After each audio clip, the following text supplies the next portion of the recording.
चलो, हमें क्या प्रूव करना है। यहाँ पे एक रिलेशन दिया हुआ है, वो is in the set of polygons, बराबर है। It is defined on the set of polygons. Relation में कौन आएगा? तो रिलेशन के अंदर वो दो पॉलिनोमियल आएंगे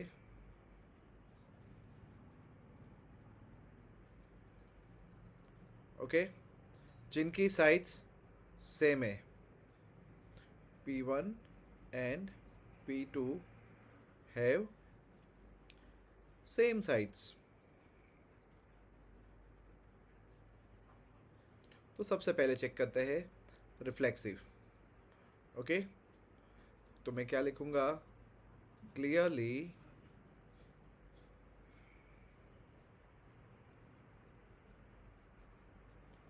कोई भी एक पॉलीगॉन लेते हैं हम। ओके, से फॉर एग्जांपल ट्रायंगल भी ले लेते हैं। तो एक ट्रायंगल अपने आप के साथ तो सिमेट्रिक होगा, सॉरी सिमेट्रिक क्या, एक कोई भी एक ट्रायंगल है, वो ट्रायंगल के अंदर नंबर ऑफ साइड्स और वो खुद दूसरा ट्रायंगल। ओके, मतलब मैंने मान लो ऐसा लिया P1 P1। अब 1 के बदले में मैं इन जनरल बात करता हूँ। Okay, don't say PP, right? Okay, clearly PI similar to PI, मतलब कोई कोई एक ट्रायंगल या तो कोई एक पॉलीगॉन, बराबर है। Triangle will be very specific one. Okay, so one specific polygon will be definitely having the same number of side with itself। okay, so PI will definitely belongs to the given relation for I belongs to N, any, बराबर। so therefore R given relation is reflexive। now 2,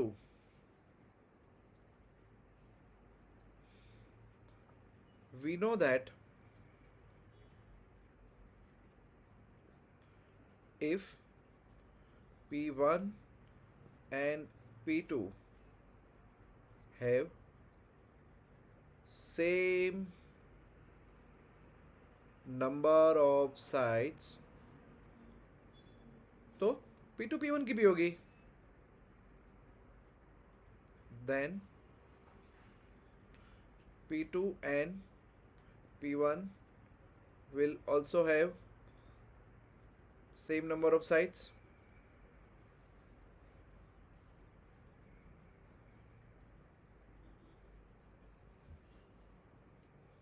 therefore अब in general बात करते हैं। PI PQ means any two polygon belongs to R implies, उल्टा कर दे क्या, PQ PI will also belongs to R। Okay, देखो दोस्तों, अगर आपको ये PI PQ in general notation है, अगर आपको वो समझ में ना आए तो आप P1 P2 P3 भी यूज़ कर सकते हो, बराबर है। जैसे मैं देखो थर्ड में आपको ऐसे ही समझा रहा हूँ। If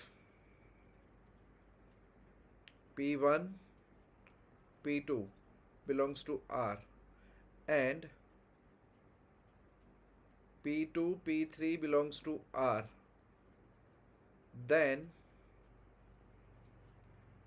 number of sides of P1 P2 and P3 are same।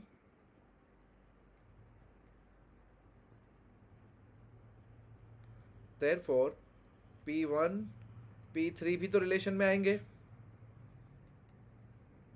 therefore given relation is transitive, बराबर।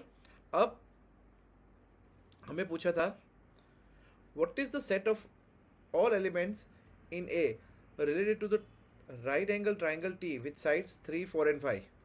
चलो, अब अपने पास एक ट्राइंगल है, ठीक है, जिसकी साइड्स के मेजरमेंट मुझे दिए हुए हैं 3 4 and 5, that means it has 3 sides, बराबर है। तो अब 3 साइड्स वाले जितने भी पॉलीगॉन होंगे वो इसके साथ रिलेशन में आएंगे। क्यों? क्योंकि इसमें भी 3 साइड है, उसमें भी 3 साइड होगी। तो 3 साइड वाले कितने पॉलीगॉन्स होंगे? तो my answer is, okay, so my answer will be all triangles will come in relation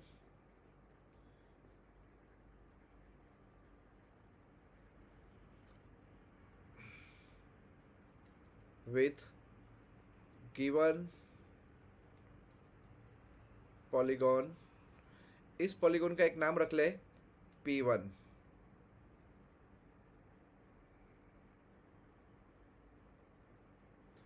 will come in relation with given polygon P1, that's it, बराबर है। चलो एक और question.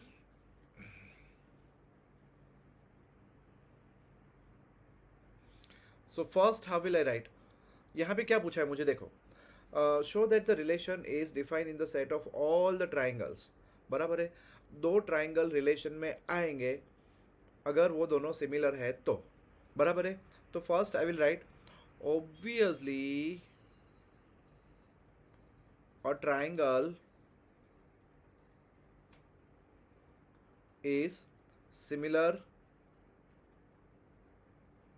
to itself, therefore T1 T1 belongs to R, okay. अब आप in general बात कर सकते हो, TI TI मतलब any triangle will be similar to itself belongs to R for, okay, चलो, therefore R is reflexive।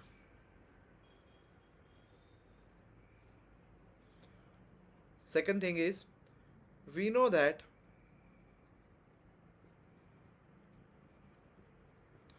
if T1 and T2 are similar,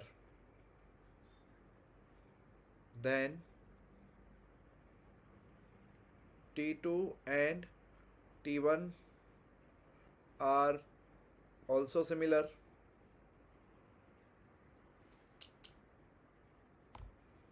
therefore T1 T2 belongs to R implies T2 T1 belongs to R. That means the given relation is also R is symmetric. And third one, here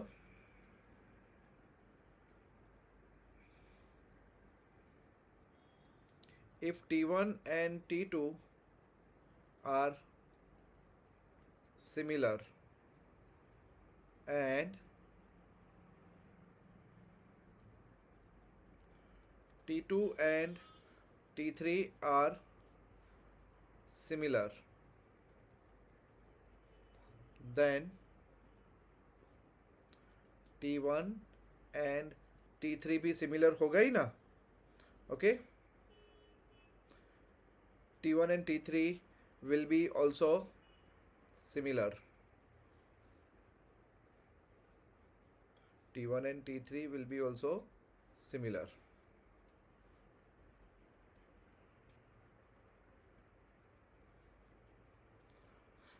Therefore, can I say that T1 T2 relation में आए, T2 T3 will come in the relation, and that means T1 T3 will come in the relation, okay? Therefore R is transitive, so R बन गया equivalence relation, बराबर है। अब हमें पूछा है यहाँ पे कि 3 ट्राइंगल मुझे दिए हैं, एक 3 4 5 5 12 13 एंड 6 8 10, ठीक है। चलो T1 की साइड्स है 3 4 5, T2 की साइड्स है 5 12 13 एंड T3 की साइड्स है 6 8 10। तो देखो दोस्तों, T1 एंड T3 का चेक करें तो क्या आएगा, 3/6 is equals to 4/8 is equals to 5/10। तो यस, T1 एंड T3 इनका रेशियो पूरा सेम आ रहा है। ओके, तो ये रिलेशन में आएगा। ओके, T1 T3 रिलेशन में आएंगे और कोई नहीं आएगा, बराबर है, चेक कर लो आप। ओके, तीन पॉसिबिलिटी है, T1 एंड T2 नहीं हो सका, T1 एंड T3 आया, बराबर है, T2 and T3 will not come because the ratio will not be the same. Okay दोस्तों, थैंक यू।